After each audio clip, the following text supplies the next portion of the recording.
Texas. Moving to a new country, Texas, Bruce Millman.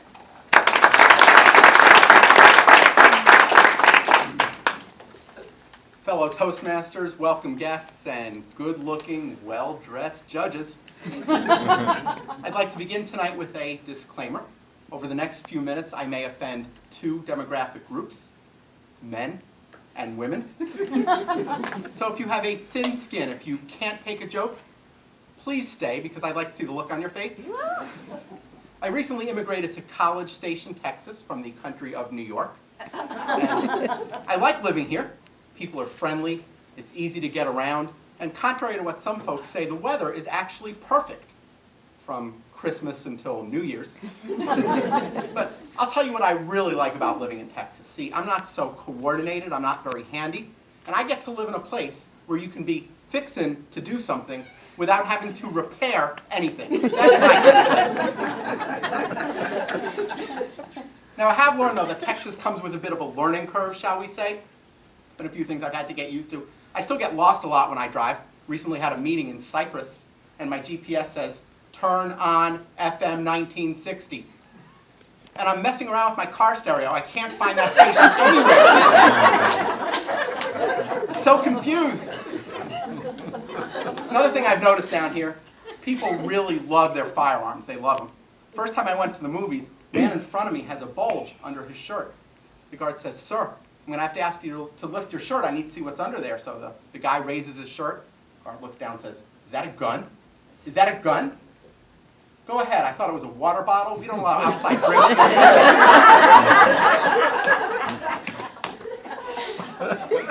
Lastly, people here love the outdoors. They are hardcore about the outdoors. Now, I like being outside on my covered porch with a beer in my hand. That's my kind of outdoors. But last summer, a colleague invited me to accompany him on a fishing trip.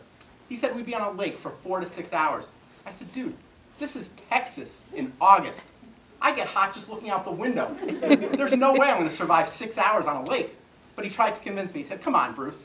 I know all the good fishing holes, all the good spots. We usually come home with fish. I said, usually?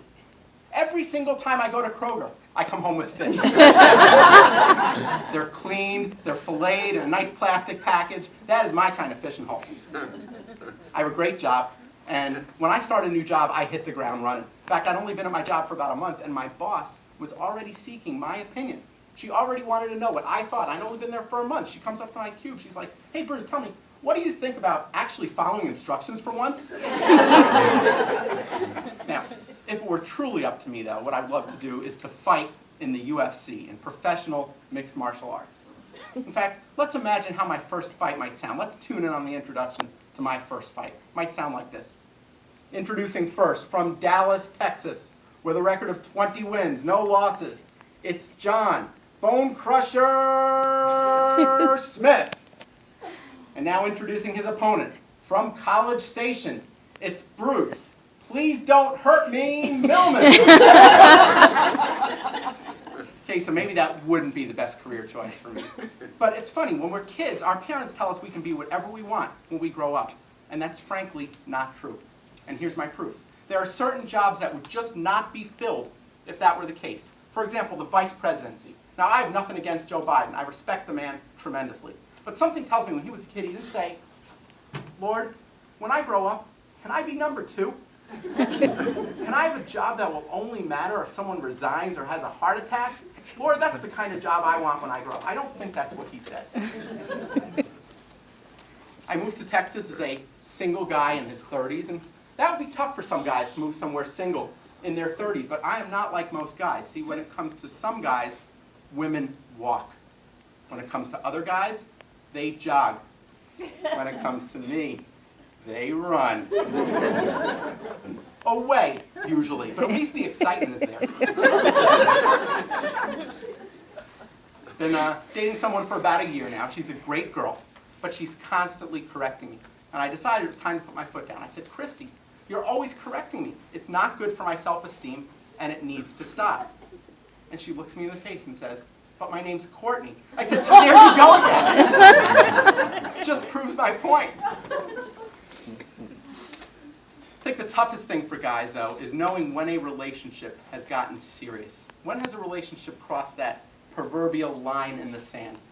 And I finally realized it's when your significant other says the word. Now, we all know exactly what word I'm talking about. It's 4 letters, 1 syllable, starts with an L, the next letter is O, and it sounds kind of like this. Hey, sweetie, can you loan me some money? I'm kind of tight this month. That's when you know she's serious. So to conclude, for those of you all who are not aware, who might be from deep East Texas, we are in an election season now. And I'm not going to tell you whether to vote for Donald or Hillary. That's not my place to say. But I will ask you to vote for Bruce for the best humorous speech.